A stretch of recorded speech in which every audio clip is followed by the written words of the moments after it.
Petualangan saya di Jawa Barat sampai di kota Seribu Bukit, Tasikmalaya. Menyusuri jalur berkelok, deretan pepohonan di kiri dan kanan menjadi pengiring perjalanan saya. Pohon yang terus membawa manfaat, termasuk bagi para pemburu madu hutan. Bersama dengan komunitas PH, saya sedang konvoy dan berada di Cipatujah. Kita akan memanen madu langsung dari pohonnya. Ikuti jejak saya, jejak petualang.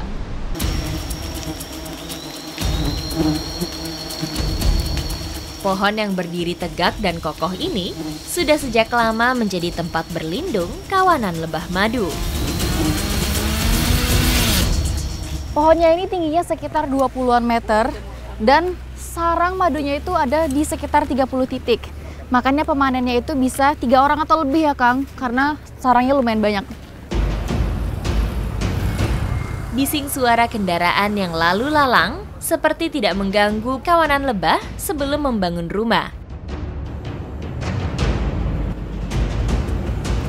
Walaupun sudah memakai APD lengkap, tetap harus menyiapkan pengasapan seperti ini supaya mengganggu indera penciumannya lebah, jadi dia tidak terlalu agresif.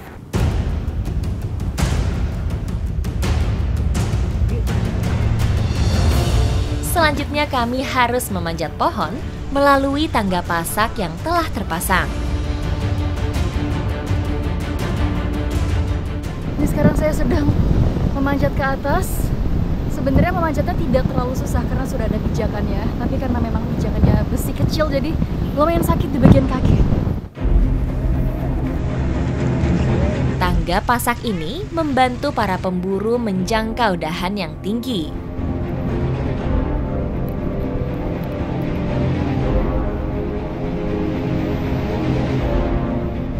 Akhirnya saya sudah sampai di cabangnya. Ini sudah menunggu para pemanen yang lain untuk naik ke atas. Puluhan sarang tersebar di beberapa dahan sehingga butuh banyak pemanjat untuk meraihnya. Perjuangan saya belum berakhir karena saya masih harus melewati cabang di situ untuk ke sarang madunya.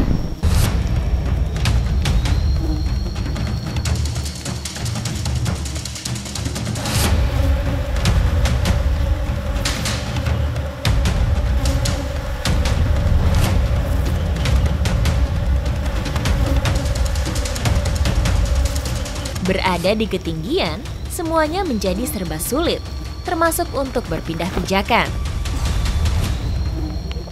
Ini naik ke atas ternyata lumayan sulit karena pijakannya tidak terlalu banyak dan tidak ada dahan juga. Jadi saya lumayan kesulitan.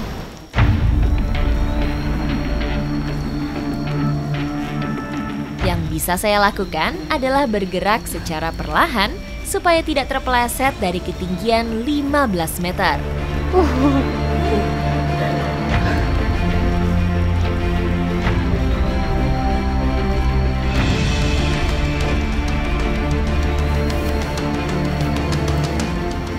Akhirnya saya nyampai, tapi sebenarnya ini belum terlalu dekat dengan sarangnya dan ini tinggi banget. Saya deg-degan banget ini. Tapi nggak apa-apa, kita tunggu lagi dulu pemanen yang di bawah.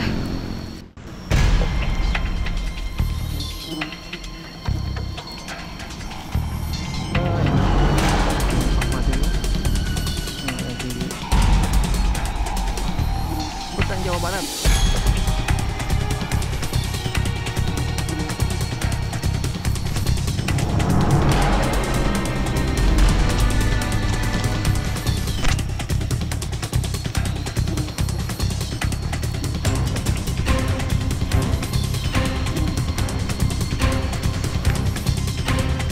Setelah mendekat ke sarang, satu persatu rumah madu mulai diambil.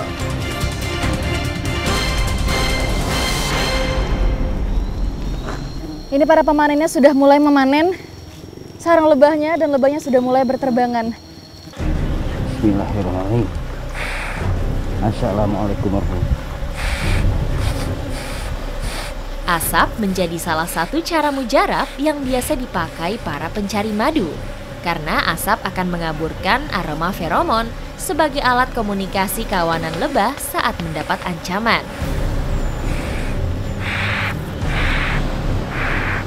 Inilah pemanenan.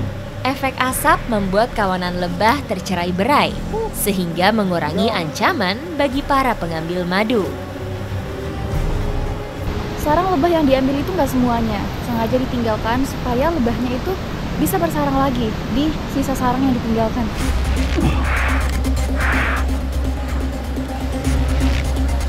Selama sang ratu masih berada di dalam sarang, lebah prajurit akan balik ke tempat semula dan kembali membangun sarang.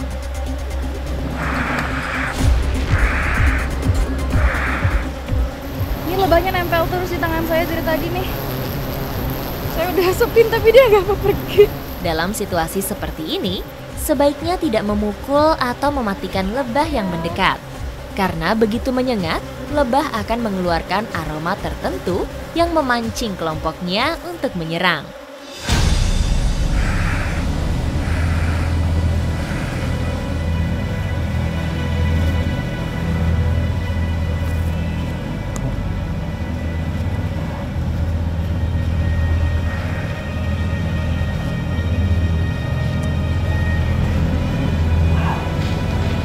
Sekarang ini adalah waktu yang baik untuk memanen karena memang lagi musim kemarau. Jadi kualitas madu yang dihasilkan itu bagus. Makanya nih, bapaknya dari tadi teriak mantap terus.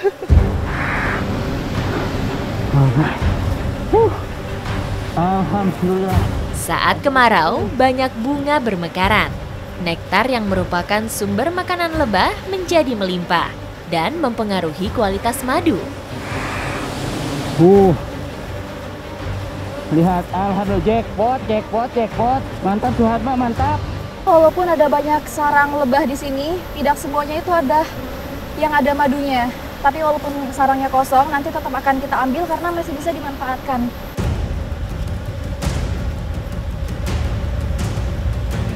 Dengan kemampuan terbatas, saya hanya mampu mengarahkan asap agar para pemburu ini terhindar dari sengatan lebah. Aduh. Itu bapaknya manen di sebelah sana nggak pakai perlengkapan sama sekali, tangan kosong. Bagi sebagian orang yang sudah ahli, mengambil madu dengan tangan kosong biasa mereka lakukan. Karena telah memahami perilaku lebah, sehingga tidak tersengat secara membabi buta. Lebahnya mulai berterbangan lagi karena bapaknya lagi memanen barusan ke sarang yang baru. Jadi saya harus siap siaga nih.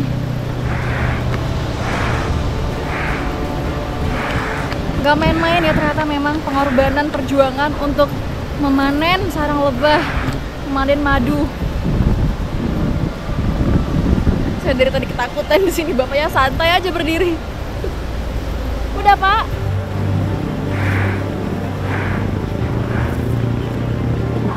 Setelah berjibaku, hasil panen akhirnya terkumpul. Nah ini dia hasil panennya. Lumayan banyak. Ini baru satu kantong plastik, masih ada lagi tuh di sana. Bersama. Waktu panen yang tergolong singkat merupakan keunggulan cara panen madu lestari. Ini dia madunya, ini penuh semua ini ya Pak. Tuh, wah, mantap. Keren Pak. Dari sarang berukuran 1 meter seperti ini, madu yang dikumpulkan bisa mencapai 1/2 liter. Pak, ini gimana saya turunnya?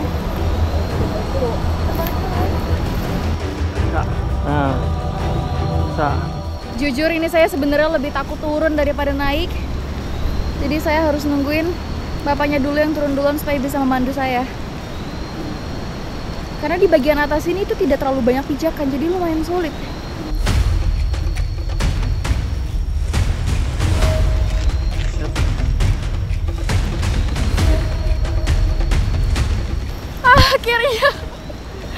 Akhirnya sampai di zona nyaman dan zona aman ini.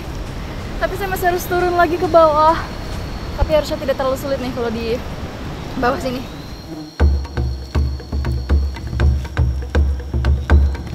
Sebelum turun, kami berusaha rehat sejenak sambil mengumpulkan tenaga. Ini karena PD-nya lumayan panas dan juga menghalang pemandangan saya, jadi saya mau buka dulu karena memang di bawah sini sudah aman, jadi sudah bisa dilepas. Setelah madu selesai dipanen, kawanan lebah yang berterbangan langsung mereda.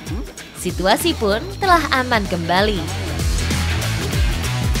Panen madunya sudah selesai, sekarang waktunya saya untuk menikmati suasana di sekitar sini. Ikuti jejak saya, jejak petualang!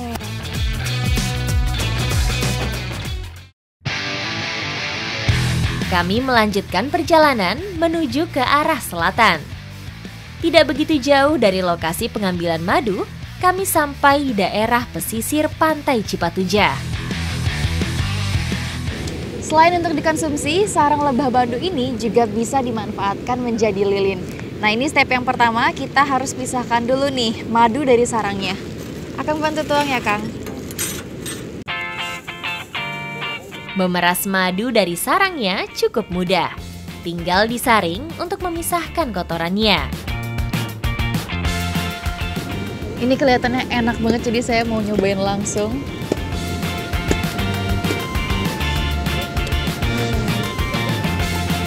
Enak banget dan ada sedikit rasa asemnya, jadi nggak terlalu buat enek. Dan karena memang sekarang ini lagi musim kemarau ya, Mak Kang, jadi nektarnya tuh multi. Yang ngebuat teksturnya itu tidak terlalu kental dan juga rasanya jadi lebih ada asamnya sedikit. Enak, Kang. Vegetasi di sekitar sarang sangat mempengaruhi rasa madu, sehingga kualitas madu berbeda-beda tergantung dari musim dan lingkungannya. Begitu madu dan sarang sudah dipisahkan, kami panaskan hingga mencair.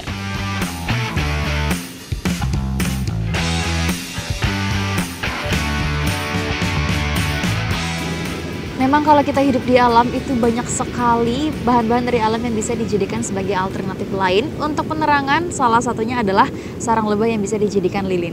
Ini sudah dicetak, tinggal tunggu dingin supaya nanti siap untuk digunakan.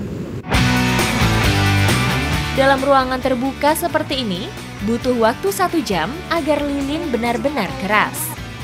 Sembari menunggu, kami mengolah madu sebagai bumbu santapan kali ini.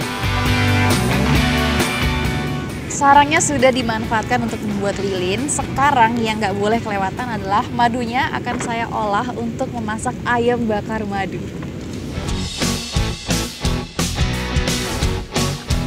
Bahan-bahan yang telah disiapkan, kemudian kami bakar menggunakan api unggun. Hari sudah mulai gelap, jadi sekarang saya mau nyalakan lilinnya sekaligus untuk memperindah suasana malam ini. Lilin yang menerangi senja diiringi suara deburan ombak terasa begitu menenangkan. Santapan yang nikmat malam ini semakin mempererat kebersamaan kami.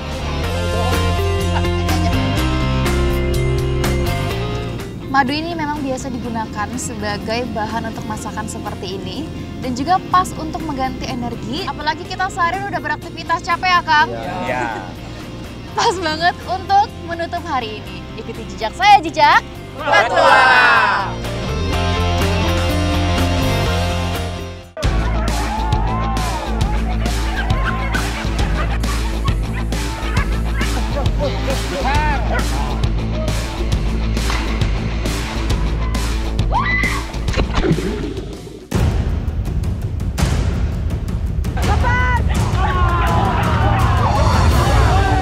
Konflik manusia dengan babi hutan seakan tidak mengenal babak akhir. Abadi, karena masing-masing didorong oleh kodrat alami untuk bertahan hidup. Di Kota Manis, Ciamis, Jawa Barat, petani tidak pernah rela lahan perkebunannya menjadi medan jarahan kawanan babi hutan. Mereka melawan dengan berbagai cara, termasuk dengan memburunya. Besar. Mantap.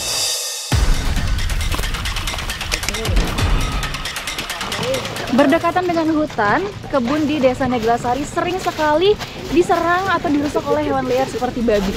Jadi kali ini saya sedang mengikuti salah satu kegiatan rutin masyarakat di sini bersama dengan komunitas Forbisa HT. Kita mau memburu babi. Ikuti jejak saya, jejak petualang. Memasuki musim kemarau, babi hutan semakin sering menjarah kebun warga. Sempitnya sumber makanan dan air di dalam hutan memicu hewan bertaring ini hingga masuk ke perkebunan warga. Nah, ini ada jalur biasanya babi lewat ya, Pak? Lewatin ini. Ada jalurnya, jadi kita akan memasang jaring di sini. Ya. Ayo Pak, kita mulai pasang. Ya. Ketika berjalan, kawanan babi akan meninggalkan jejak dengan jelas. Selain tapak kaki, tanaman perdu menjadi bersih tersapu oleh kulitnya yang kasar. Jaring yang dipasang ini biasanya bisa memanjang atau berbentuk L ataupun mengelilingi tergantung kontur dari jalur yang dilewati oleh babi. Dan ini panjangnya lebih dari 100 meter, harus dipastikan kuat supaya kalau ada babi yang berukuran besar itu tidak lepas jaringnya. Anjing-anjing ini sudah terlatih mengendus keberadaan babi hutan. Anjing yang digunakan untuk berburu ini ada dua jenis. Satu anjing pelacak, yaitu badannya yang lebih kecil, jadi larinya lebih cepat. Dan satu lagi yang berbadan besar, itu adalah pemangsa.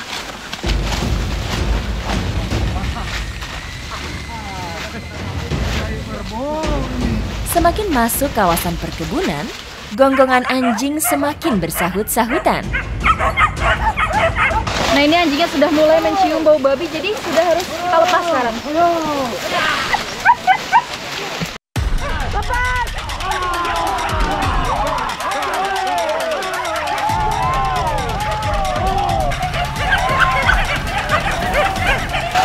Ini sekarang kita harus mengikuti anjingnya lari karena anjing yang tahu di mana posisi babinya. Saat seperti ini, anjing pelacak memimpin di depan. Gerakannya sangat cepat dan lincah, meninggalkan kami jauh di belakangnya.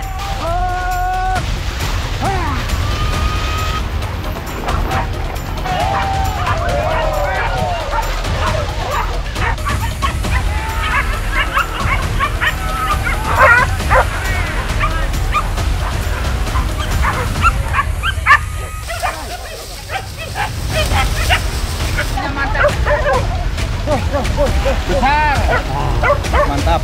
Nah, ini dia. Babinya sudah ketemu dan sudah terjebak di jaring. Lari dari kejaran anjing, hewan bermoncong ini akhirnya menyerah dalam jeratan jaring yang kami pasang. Kegiatan berburu seperti ini tidak hanya melatih ketangkasan anjing dalam berburu, tetapi juga menguntungkan para warga, terkhususnya yang memiliki kebun, supaya aman dan juga tentram.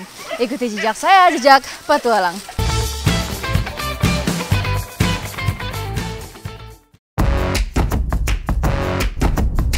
Petualangan saya di Tanah Pasundan bergeser ke Kecamatan Cidaun, Kabupaten Cianjur. Hamparan sawah tada hujan berderet teratur di kawasan ini. Lahan yang menjadi tumpuan hidup bagi warganya yang mayoritas petani. Banyaknya lahan persawahan membuat para warga di sana itu suka berburu belalang. Saya sudah janjian mau mengikuti keseruan mereka. Ikuti jejak saya, jejak petualang. Musim kemarau seperti sekarang, petakan sawah ini tidak lagi menghijau. Yang tersisa hanya rumput liar, sisa batang padi dan belalang. Para pencari belalang di sini memang biasanya mencari pada musim kemarau karena daerah persawahan itu masih kering dan belum digarap. Jadi belalangnya banyak banget. Berlindung dari sinar matahari, belalang biasa bersembunyi di balik rerumputan. Kalau siang hari seperti ini, menangkapnya harus dengan menggunakan alat bantuan jaring, jadi jangkauannya lebih panjang. Karena belalang itu jadi lebih aktif. Berbeda kalau malam hari, bisa menggunakan tangan aja. Karena kalau malam itu dia lebih tenang, jadi lebih gampang ditangkap. Siang hari, sayap belalang tidak dibebani oleh embun yang menempel, sehingga gerakannya lebih gesit dibanding malam hari. Dengan jaring, binatang bermata besar ini cukup mudah untuk ditangkap.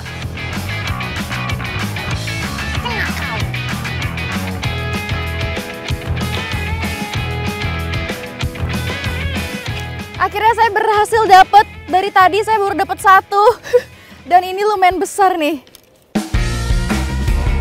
Satu persatu belalang mulai terkumpul. Para pencari belalang biasa bekerja secara berkelompok. Mereka menyisir dari satu titik ke titik lainnya. Target kita tuh sebenarnya yang kayak gini nih, yang tidak terlalu besar. Jadi sayapnya itu masih menguncup, belum ngembang, sehingga dia itu gampang untuk ditangkap.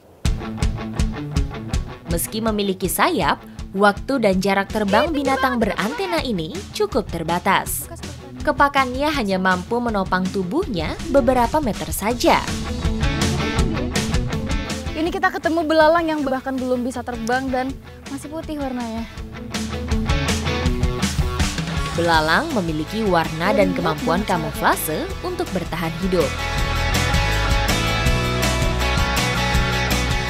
Nah, ini jenisnya adalah belalang betok dan warnanya itu tergantung musim ya, Pak? Ya. Jadi ini tuh warna coklat karena dia memang hidup di rumput yang kering karena sekarang lagi musim kemarau. Terus ada juga warna hijau, itu berarti dia hidupnya di rumput yang subur gitu ya, Pak? Betul. Unik ya ternyata. Jenis ini disebut juga belalang padi. Ukuran tubuhnya setelah dewasa hanya berkisar 5 cm saja.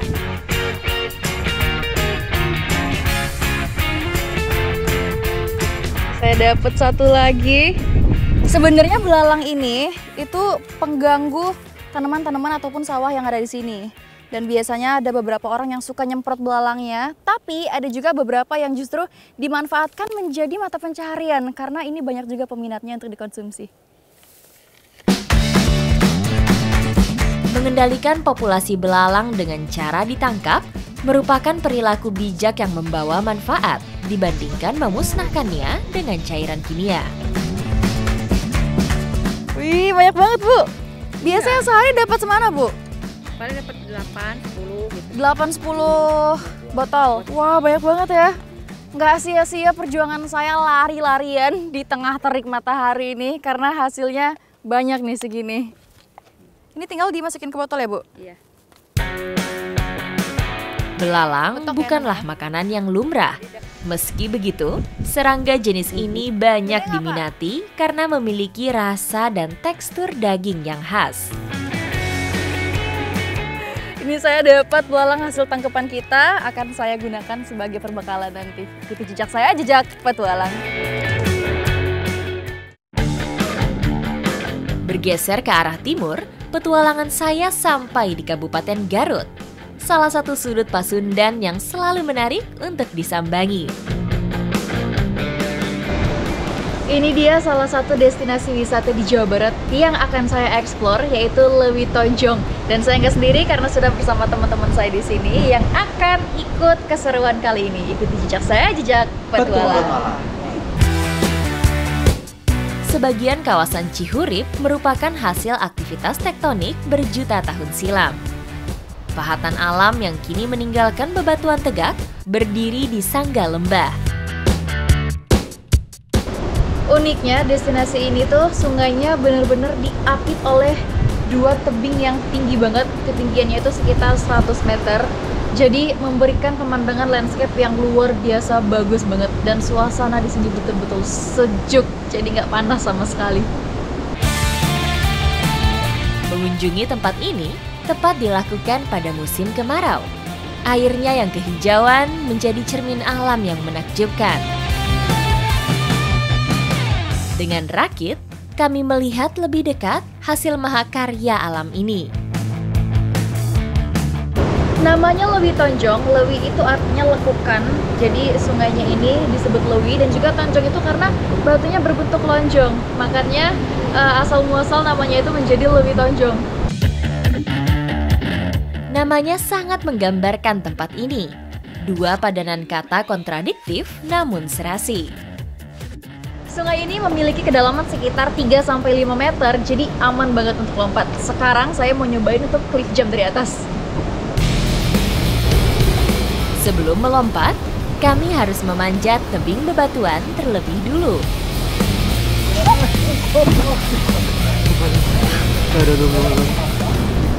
Ini batunya ternyata licin sekali dan sepatu saya juga basah, jadi saya sampai melesetan jatuh. Rasa nyeri akibat terpeleset seolah pupus dengan rasa penasaran saya. Saya kembali memanjat dan membiarkan tubuh terjun bebas dari ketinggian 5 meter. Wah, seru sekali ternyata. Keren. Dan airnya sejuk sekali, nggak terlalu dingin dan juga nggak hangat. Mantap. Tebing Lewi Tonjong menyediakan beberapa titik untuk melompat ke air. Tingkat kesulitannya cukup beragam dan menuntut keberanian yang bervariasi. Seru sekali lompat-lompatan di sini. Ayo lompat!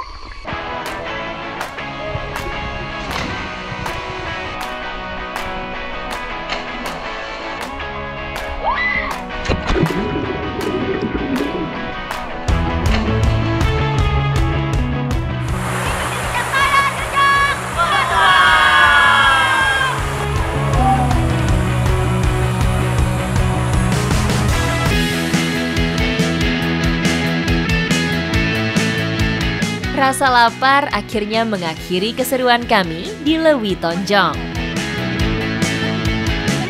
Kalau habis main air pasti lapar. Untungnya saya sudah menyiapkan perbekalan yang bisa untuk mengganjal perut kita kali ini. Sebelum diolah, bagian kaki dan sayap belalang harus dibersihkan terlebih dahulu. Karena dua bagian itu tidak memiliki daging untuk dimakan. Masakannya sudah jadi. Memang kalau memasak belalang itu tidak perlu waktu yang lama. Mirip seperti memasak udang, dia itu kalau digoreng cepet banget matangnya. Sekarang waktunya untuk kita santap. Belalang atau simet dalam bahasa Sunda bukanlah makanan populer. Namun di beberapa tempat, belalang lumrah jadi lauk teman nasi. Rasa kriuk santapan musiman ini memenuhi mulut saya. Sementara mata disuguhi pemandangan alam dan mempesona.